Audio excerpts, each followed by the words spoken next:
Hi friends. ఒక data సెంటర్‌కు ఎంత విద్యుత్ అవసరమవుతుందో ఈ వీడియోలో మనం తెలుసుకుందాం ఫ్రెండ్స్.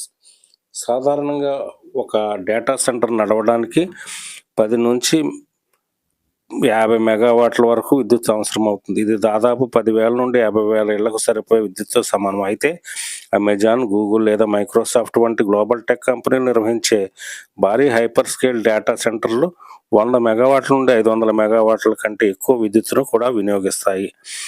విద్యుత్ దేనికోసం ఖర్చు అవుతుంది? సర్వర్లు మరియు ఐటీ పరికరాలు నిరంతరం డేటాను ప్రాసెస్ చేయడానికి, నిల్వ చేయడానికి దాదాపు 40% నుంచి 50% వరకు విద్యుత్ అవసరమవుతుంది. కూలింగ్ సిస్టమ్స్ కొరకు వేలాది కంప్యూటర్లు నిరంతరం రన్ అవ్వడం వల్ల విపరీతమైన వేడి పుడుతుంది. వీటిని చల్లబరచడానికి వాడే ఏసీలు చిల్లర్ల కోసమే మరో 35% నుండి 40% వరకు కరెంటు ఖర్చు అవుతుంది. పవర్ సప్లై పరికరాలు నిరంతర కరెంటు సరఫరాను అందించే యూపీఎస్ వ్యవస్థలు మరియు లైటింగ్ కోసం మిగిలిన విద్యుత్ ఉపయోగపడుతుంది.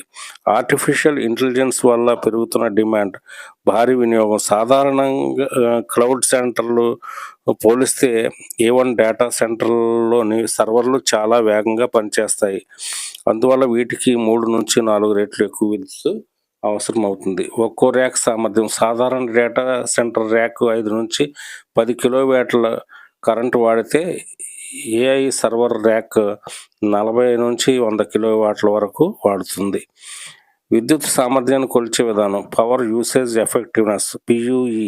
డేటా సెంటర్లు ఎంత సమర్థవంతంగా కరెంటు వాడుతున్నాయో దీని ద్వారా కొలుస్తారు. ఆదర్శవంతమైన స్కోరు. PUE స్కోరు 1.0కి ఎంత దగ్గరగా ఉంటే అంత తక్కువ కరెంటు వృధా అవుతుందని అర్థం.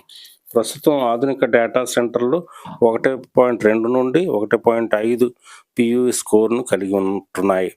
భారతదేశంలో డిజిటలైజేషన్ మరియు 5G నెట్వర్క్ వేగంగా విస్తరిస్తుంది. రాబోయే 5 ఏళ్లలోని దేశంలో డేటా సెంటర్ల విద్యుత్ అవసరాలు రెట్టింపు కానున్నాయి.